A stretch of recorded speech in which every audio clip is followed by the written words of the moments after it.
Welcome to the Rim Break Rodeo. We hope this video helps. In this video, I will show you how to make delicious white sauce pasta.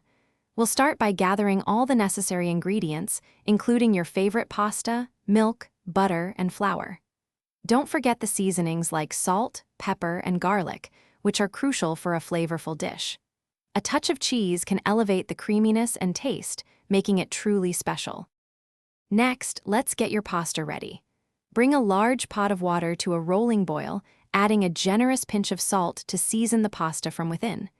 Carefully add your chosen pasta and cook it until it's perfectly al dente, which means it's firm to the bite. Once cooked, drain the pasta well, reserving a small amount of pasta water if you like. Now for the star of the show, the creamy white sauce. In a saucepan, melt about 2 tablespoons of butter over medium heat.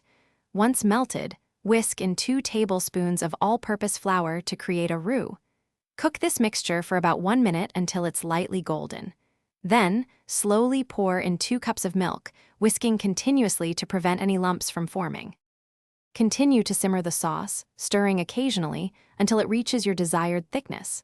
This usually takes a few minutes. Now is the time to season it perfectly with salt, freshly ground pepper, and a dash of garlic powder.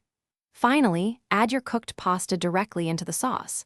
Gently toss everything together until every strand is beautifully coated. Serve immediately and enjoy. Thanks for watching. Consider subscribing if we helped you.